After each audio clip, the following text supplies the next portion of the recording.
mga nangyayari sa buhay natin dito, alam niyo na. So, there's so many problems regarding so many things in this life. So, ang ating topic ngayon is about dito sa 2 Corinthians chapter 10, verse, what you call this, medyo malabo pa rin ang mata ko, 3 to 6 or 3 to 5. For though we walk in the flesh, we do not war after the flesh. For the weapons of our warfare are not carnal, but mighty through God, to the pulling down of strongholds, casting down imaginations and every high thing that exalted itself against the knowledge of God, and bringing into captivity every thought to the obedience of Christ. Father God, tinataas po namin sa iyo ang message ngayon, Panginoon Lord. Kayo po mangusap sa amin, hindi po amin sarili. Kayo po may taas namin, hindi po amin sarili, Lord God. In Jesus' name, Amen. So, the change that we believe in. So, ano ba itong mga to? The change that we believe in could be only be found in Jesus. Yan. Yung reforma, pagbabago ng ugali, sistema, ng ating lipunan. Ito ang parating sigaw ng tao, pero bagamat alam ng tao na kailangan ng reforma, pagbabago, disiplina, ang gusto pa rin ng tao ay yung gawin na gusto niyang mangyari. Kaya nga sabi nga ko sa inyo dito, ang pagbabago ay magsisimula lamang kapag tinanggap natin si Kristo bilang sarili nating tagapagligtas. Napaka-importante na ang buhay natin ay nakasentro po sa Panginoon, hindi po sa ating sarili. So the ways that could lead for change, so ano yun, sa ayaw at sa gusto natin, in order for us to live peacefully and experience the joy in it, we need to lead the change. Tayo mismo sa atin magsisimula yan.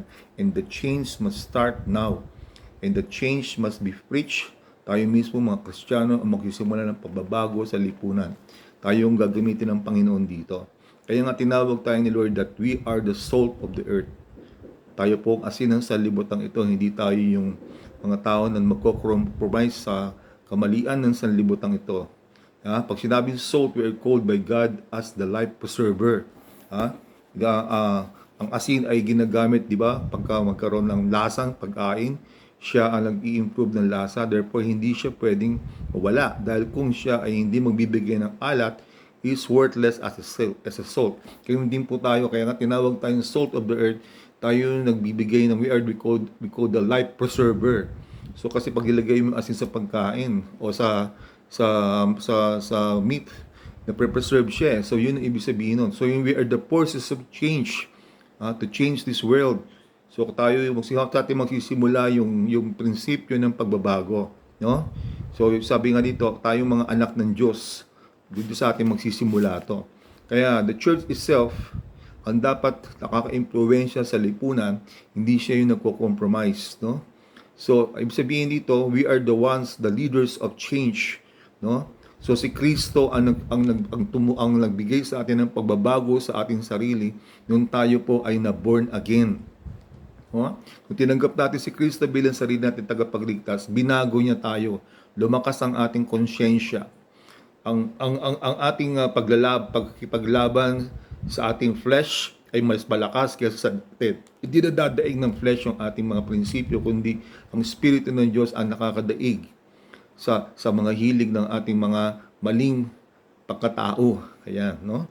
So, yan po, no? So, there are 4 qualities of a successful change, no? Change in ourselves, change in the leadership, change in our society. So, therefore, ano po yan? We must establish a change from within. So, ibig sabihin, sa ating magsisimula yan, sa ating sarili. Sa iyo mismo, magsisimula ang pagbabago, ay doon mismo sa puso natin, ano? Kaya nga sabi ng Romans chapter 12 verse 1 to 2, present yourselves as a living sacrifice, holy and acceptable unto God. Be not conformed to this world, but be transformed. Be transformed by the renewing of your mind. Yan. That you be proved that which is good and acceptable and perfect will of God. Yan. So therefore, surrender natin sa Panginoon sa buhay natin. Surrender natin sa Panginoon ang ating mga kahinaan. Hingin natin sa Panginoon na magkaroon ng pagbabago, magkaroon ng purpose sa buhay natin. Hindi po tayo umayon lamang doon sa gawin ng sanlibutan, kundi tayo yung magkaroon ng, kumbaga, make our life meaningful. Kaya nga, magkaroon ng purpose yung buhay natin dito na bago tayo kunin ni Lord dito, meron tayong impact na naiwan sa mundo na sila ay nagkaroon ng pagbabago o nagkaroon din sila ng kaligtasan sa pamamagitan ni Kristo Jesus. So therefore, we must realize that the battle of our change is rooted in our hearts. Diyan sa puso yan eh. Kasi yung ego ang number one na sumisira sa atin. Yung ego. Kasi yan yung tinanim ng diablo sa buhay ng tao. Kahit minsan marami ako nakikita Kristiyano, mataas pa rin ang ego. Yun ang problema. Yung stronghold po yun, yung sinasabi dito. You have to cast down all imaginations. Diba sabi yan sa verse 5 ng 2 Corinthians chapter 10, verse 1 to 10. Casting down imaginations and every high things that exalted itself against the knowledge of God, and bringing into captivity every thought to the obedience of Christ. Therefore, you have to surrender your ego. You have to surrender yourselves at the foot of Jesus. At siya lamang ang makakapagpabago sa atin, mga kapatid. No? Kailangan ng puso natin, ang pinaglilingkuran ay ang Panginoon, hindi po yung ating sarili. Siya yung inspirasyon ng puso natin, hindi po yung material world. Yan. So, malinaw po yun. No? So, we must establish a change from within, pamamagitan ng ating Panginoon. So therefore, anong dapat natin dito? Isinusurrender natin sa Panginoon ang body, soul, and spirit natin. Iaalay natin ang buong buhay natin sa Panginoon. Pero nakakalungkot, there will be no change in our lives unless we don't surrender ourselves to Jesus. Yeah. Hindi lang kaligtasan ng kaluluwa may experience natin, kundi pati ng pagbabago sa ating buhay, pananaw, ating kinabukasan ay mababago kapag tayo po ay nakikristo. Kaya si Jesus ang susi sa pagbabago ng ating lipunan. Diba? That is the change that we believe in. So, ang problema, kung sino yung mga unbelievers, sila yung mga leaders ngayon. Yan ang problema. Kaya ang gulo ng gobyerno, ang gulo ng lipunan natin, kanya-kanya, makasarili ang problema ng bansa natin. No? So, we are the only Christian country in Asia. Sabi ko no, pero hindi ako naniniwala doon. Pangalan lang yun. It's only Christian by name only, pero walang practices. Maraming klase ng religion dito na Kristiyano. Maraming sekta rito ng religion, pero walang pagbabago ako nakikita. Nandoon pa rin yung pride, nandoon pa rin yung ego, nandoon pa rin yung pagiging makasarili. It is like any us, like the unbelievers. No? Kaya nga yung mga unbelievers na they're willing to sell their soul to the highest bidder. Ang pinakasentro ng kinahumalingan ng tao dito sa bansang ito ay pera. Yan. Dito nasisira ang mga tao sa pera. Yan. So, ang nakawan sa gobyerno, nakawan sa lahat ng parte ng society rito, matindi, no? Kaya pagnanakaw ng atensyon, pagnanakaw ng mga material na bagay, ganyan po tayo dito. So, laganap ang compromise sa society dahil kung saan mabilis magkapera, kahit illegal man, ay kumakapit ang tao dito. Kaya nga dito, sabi nga, no matter what, hindi magiging issue ang prinsipyo basta pagkakapera ng pag-uusapan. Kaya yung mga maleta na yan, matandang sakit na yan dito sa bansang to. No? Nakakalungkot, June 12 ngayon, so still hindi ko alam kung ilang daang taon na raw kuno ang independensya ng Pilipinas, hindi pa rin nabago na perfect ang sistema ng ating society. So that's the most sad to say. Amen po ba? No? Kaya nasaan ang mga tinatawag na salt of the earth? Tayo yun. So I'm preaching this message to the Christians. No? At yun sa mga makikinig na sila din ay maging salt of the earth. No? Mismo tayo yung ang minority sa bayan natin, tayo dapat mag-exercise ng power of the changing power of Christ Himself para mabago ang ating lipunan. Para ma-born again ang mga taong naririto. It's not by religion itself, but by your relationship with God Himself through Christ Jesus. No, unless that this nation would start its own revival, hindi natin mati-change ang isip at pananaw ng tao. So therefore tayo po ay hinahamon ng Panginoon ngayon na maging positive influence in our society. Kung di tayo kikilos, we will remain to be a backward, atheistic society. Yan po nakakalungkot.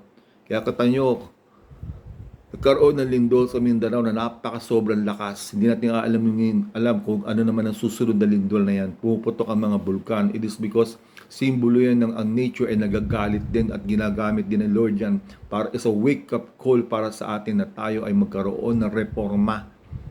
sa ating sarili, sa ating buhay, no? We must establish a change. It must begin with our characters. What does God wants us to change? Our heart first must change. Our heart self must be dethroned. Ayan, dethrone, and let Jesus rule our hearts. Ayan. Sabi nga dito, Jesus said, out of the abundance of the heart, the mouth speaketh. Our words, our relationship with others, this come out from our thoughts, our emotions. So therefore, we must put Jesus in our hearts. This heart will change from within and our characters will change also. Yan. Palabago ang puso, nababago din ang karakter ng tao. Tandaan po natin yan. At ang makapagpapabago lang yan, kundi ang Panginoon. So, tingnan natin, imbes na ang mga leaders ng bansa na to, imbes na sila ay God-fearing, they are self-centered. Kaya laganap ang korupsyon. Paano ma-eradicate ang korupsyon kung mismo tayong mga Kristiyano ay hindi kumikilos?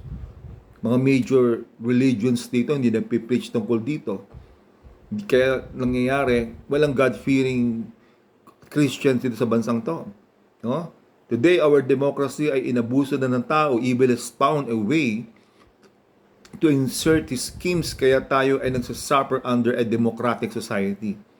Di mo? Sa sobrang laya ng ating bayan, lahat na ng klaseng paniniwala naririto, lahat ng klaseng ugali naririto. One system only God permits is theocracy. Theocracy means that God rules us or govern us by these laws and commandments. Theocracy means that each one of us should be accountable to God and not to any person. Kailangan din palakasin ng konsensya ng tao sa tama. Hindi yung konsensyang manhid, manhid sa kamalian, kundi ang iniisip puro pansarili, mali po yun. Kaya katulad ng nangyari kay Israel before King Saul, just like Israel before King Saul, God speaks to the people of Israel through the prophets, ganyan po yan. So tayo mismo, yung parang mga propeta sa panahon nito na nag-wake up call sa mga tao para sila'y magising at manumbalik sa Panginoon sapagkat yung mga nangyayaring sakuna na yan ay talagang ginigising tayo ni Lord dyan. Yung mga sakuna na yan ng environment, katulad ng mga lindol na yan, ginigising tayo ng Panginoon dyan para magbago. Amen po ba? Sana po ba intindihan po nyo, mga kapatid? Kaya ito ang sinabi ng Panginoon, when they are looking for a king, God said, since they are looking for a king, they rejected me that I should reign over them. Yung 1 Samuel 8:7. Ganun po yan kasi tayo, tumitingin tayo sa leaders. Kung sino yung binoto nating presidente, kung sino yung binoto nating mayor, kung sino yung leader na inaasahan natin sila magkaroon ng pagbigyan ng pagbabago sa lipunan. No. Tayo mismo ang magsimula ng pagbabago sa ating sarili. At ang Diyos ang talagang ang kailangan natin na siya ang maging king natin. Siya dapat mag-establish ng pagbabago sa puso natin, simulain sa puso natin mula sa leader hanggang sa mga taong bayan para magkaroon ng pureness of change sa ating society, no? So, gayon din tayo, a leader must be accountable to God whatever circumstances affects him. He will not compromise to please the majority dahil nga he is accountable to God himself. At alam niya na there would be negative effects if he will disobey God.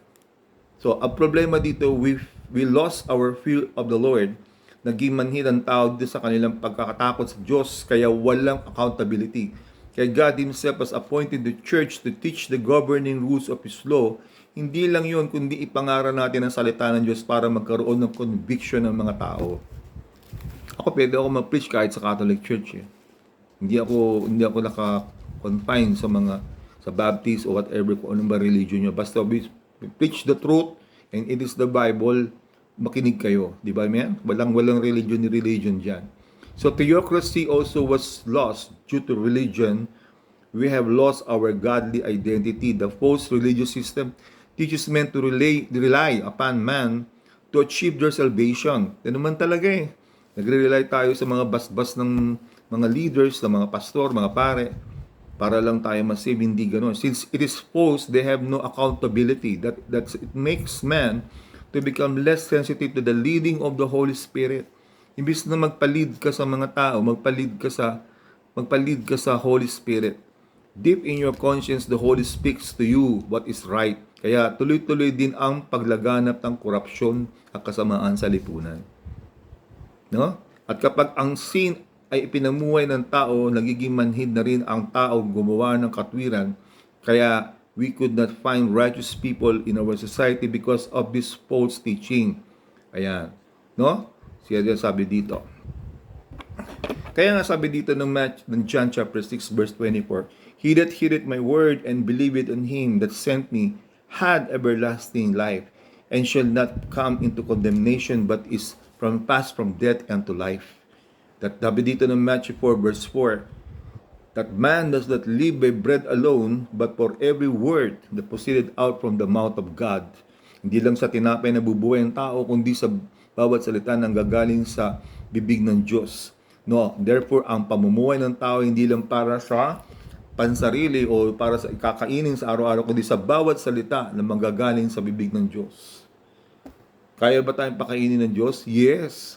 Eh kung yung mga ibon, kayang pakainin ng Panginoon, hindi naman sila namamalimos eh. Hindi naman ako homeless. May nakita ka bang maya na homeless? Tao na homeless. Tao, napapatulog sa kalye, sa kahirapan. Pero wala akong nakitang maya na natulog sa kalye. Lahat sila, meron silang tinutulugan na maayos at kinakain na maayos, di ba? The question here is, ang aking puso ba ay governed by the Word of God? Does my life enjoy knowing and following Jesus?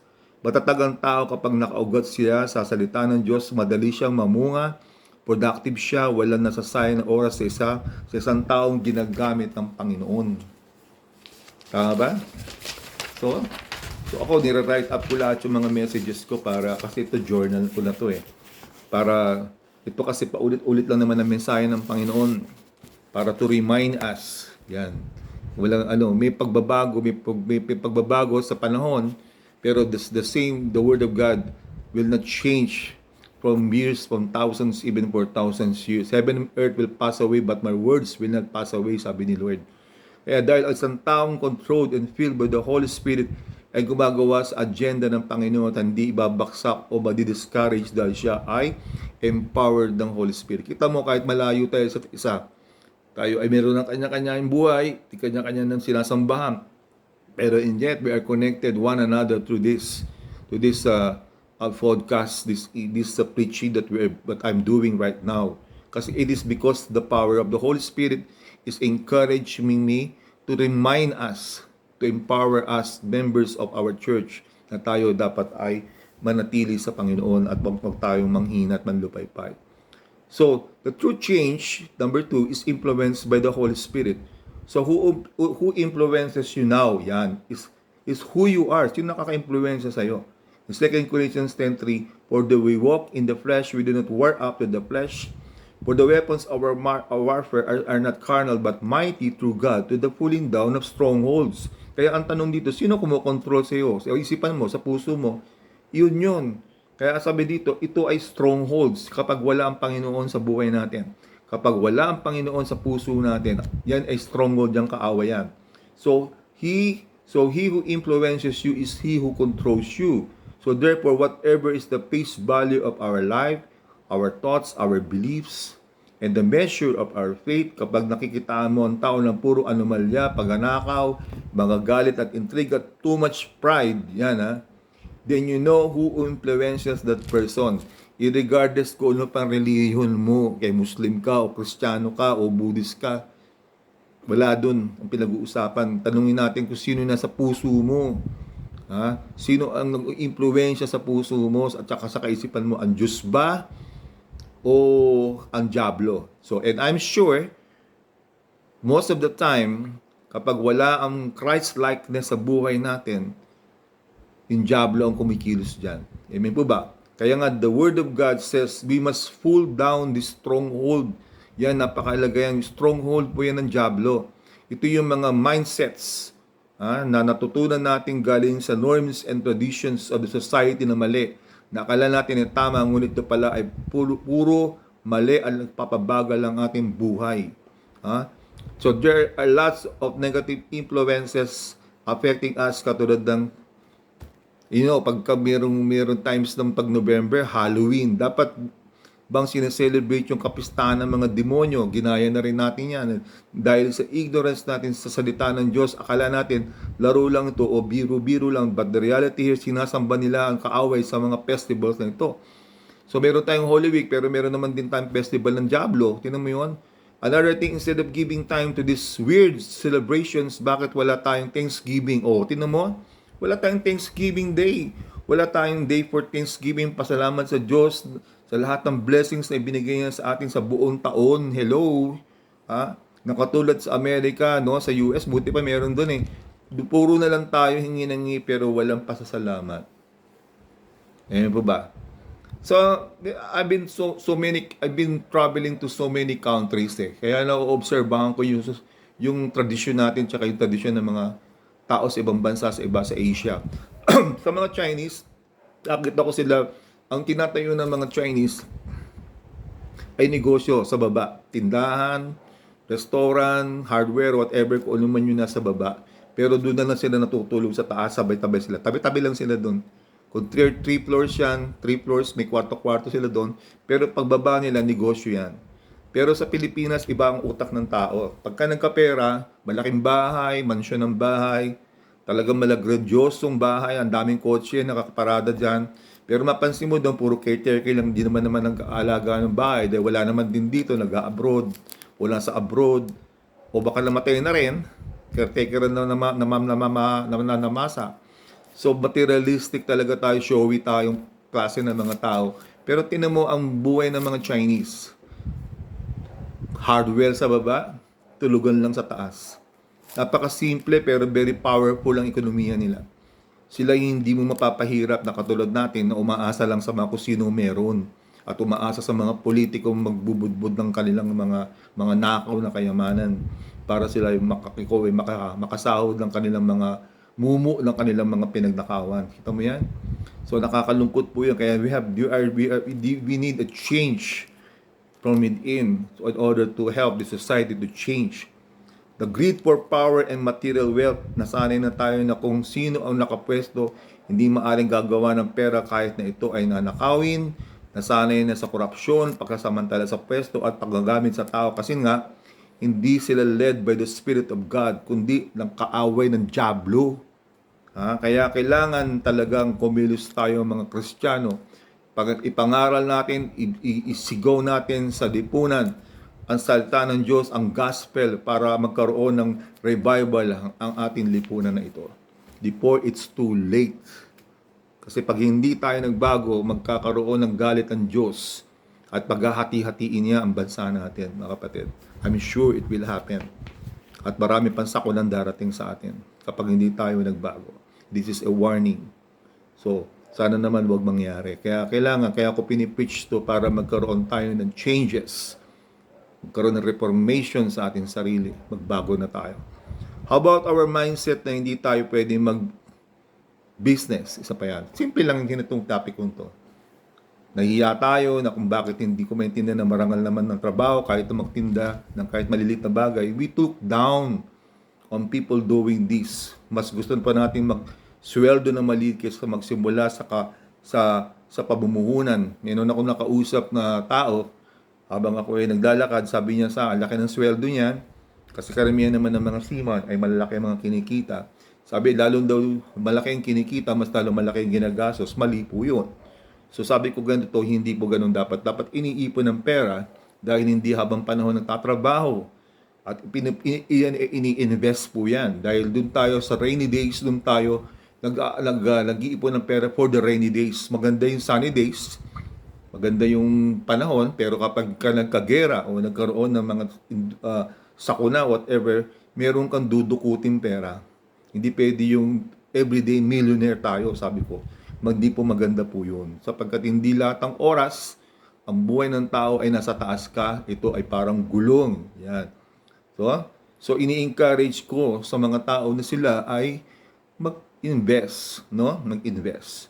Sila ay i-prepare nila yung pagtanda nila na katulad ko, senior na ako, kailangan secured ka sa panahon na to. Katulad ng ginawa ko sa sarili ko na bata pa ako, nagtatrabaho na ako.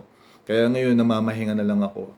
And I dedicate my life to God Himself full 100%. Sabi ko, Lord, ikaw lang bahala sa akin. As I would say, learn to be sensitive to life's opportunities and look into the future. Hindi po sa araw-araw. Huwag po tayong sumunod sa agos na walang kinabukasan, kundi you have to try to study and learn from others paano sila umasenso sa komersyo, pag-aralan, pagpaturo, huwag tayong maging resistant to change. So, alam niyo meron din hindrance sa atin yung emosyon. Yan. Kasi ang Pilipino masyadong emosyonal. Madali tayong mahiya, matisod. Kahit mga movies natin masyadong madrama. We're too conscious on what people will say to us. Like the color of our hair, our passion, even the constructions of our houses. Ganun tayo, di ba? Somebody would say something on us and most of the time we listen and we persuade by their own ideas. Kaya tatanungin mo kaibigan, okay ba to? Okay ba to? Hindi mo naman ko ba sarili mo? Kung okay sa iyo, di maganda. Bakit kailangan tanungin mo pa sa iba yan? Basta alam mo kung tama yan, okay yan. So that's wrong. As a Christian, walang sinong tao ang didikta sa atin kundi kung anong uri ng pamumuhay meron tayo. We usually compare ourselves to others. Mali po to. Yan, yung bawat nila lang sa mundo ay meron sariling destiny. Hayaan mo sila, pero as Christians, what we will say is to encourage them to receive Jesus and help them to change their lives. Yun ang pinaka-the highest goal in life. You have to preach Jesus and help them to change their lives. In Proverbs 3 verse 5 to 6, that we must trust in the Lord with all our hearts and lead not with our own understanding, in all the ways acknowledge Him, and He shall direct our paths. The measure of our faith can be found in our lifestyle. Therefore, kung worldly ka, hardly you will mention about Jesus, at malimit mong kinakaabalan ay mga bagay ng sanlibutan. If you are the person conscious kung ano ang face value mo, ano na lang ang sasabihin ng mga tao, gagawa ka ng paraan. Kahit mangutang ka para lamang masabi na ikaw ay may kaya o hindi naghihirap, you live by what others says, mali po to. Yung parati na lang iniisip ay yung nakakahiya, mali po yon. As long as you're living for God, there's nothing to be afraid of. Okay? Di ba? Yan ang mga plug ko sa inyo, no? Hindi tayo magpapadikta sa sasabihin ng tao. We must have our own identity. Nobody should dictate us kung ano ang gagawin natin, kung ano ipapakita natin. As long as you're living righteously, wala kang dapat ikahiya. Amen po ba? Hindi tayo dapat mahiya kung marangal naman ang trabaho. Kahit ano pa ito, hindi tayo mahiya magsimula sa mababa. Ano ang dapat mo ikahihiya? Dito manggagaling ang kabuhayan ng pamilya. Ha? Para sa tama, mas nakakahiya kung puro asa lang tayo instead of working. We waste our time in gambling, drinking, and free spending in the mall. Sa ganitong lifestyle, it will end up in poverty and to nowhere. Kaya marami din mga Pilipino na mahirap sa bandang uli, mayaman sa una. Okay? Another one that is lacking in our society is the true change shows humility, yung kababaan loob. Naku, Diyos ko, yan ang problema dito. Yung self-denial, humility, kababaan loob. Humility is the heart of God. God in Christ humbles Himself at the cross to save us. Nasaan ang humility naman natin? This character is so rare these days. Humility of the heart is accepting Jesus. Humility is the heart of Christ. Let us teach others in practicing humility. The human emotions usually is governed by pride and prejudice. There is no such hatred, apathy, and irresponsibility. Yeah. No? So yun.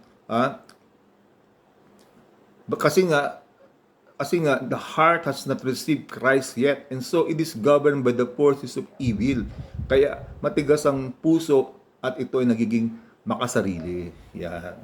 No? Kaya sabi ng Bible sa 2 Corinthians 10:45, let us pull down these strongholds. Ayan. Pull down mo yan, mga stronghold yan. Let us cast down imaginations and every high thing exalted itself against the knowledge of God. To pull down is to surrender our selfishness at the foot of Jesus. Kung ano man yan, mga baluktot na asal natin, mga haka-hakala. Wala kasiguran, yung pagiging self-righteous natin, pagiging suspetyoso natin, ya? Yung pagiging makasarili natin, yung mga ugali natin na akala man ay nagmamataas laban sa karunungan ng Diyos, isuko po natin sa Panginoon yan para magkaroon tayo ng pagbabago. So alam niyo ba, there is healing in repentance. When we repent of our sins, there is healing and revival in our life. Yan. It is only through repentance but to surrender also our mind to Jesus and let the mind of Christ be in our mind so He can free us to manifest His life or to manifest His life-changing powers to our thoughts. Hayaan mo ang Panginoon magbago ng kaisipan natin. Ibababa niya yan. I-humiliate niya yan. Magkakaroon tayo ng self-denial sa ating puso. 2 Corinthians 5:17, therefore, if any man be in Christ, he is a new creature, all things are passed away, behold, all things are become new. Hindi mo yun? Kapag ikaw ay nakikristo, lahat mababago yan. Lahat ng bagay ng nakaraan, lahat ng bagay na masama ugali natin, babaguhin po ng Panginoon yan. Yan ba ba? Do you believe in it? No? Yan. So, yan ang mga bagay na gusto na dapat natin mangyari sa buhay po natin, mga kapatid. So, true change is creating short-term wins. What are short-term wins? Sabihin, these are short-term accomplishments. Short-term accomplishments. Mga maliliit na pagtagumpay na larangan ng pagbabago sa sarili, sa buhay, at pagbabago ay hindi abrupt o mabilisan.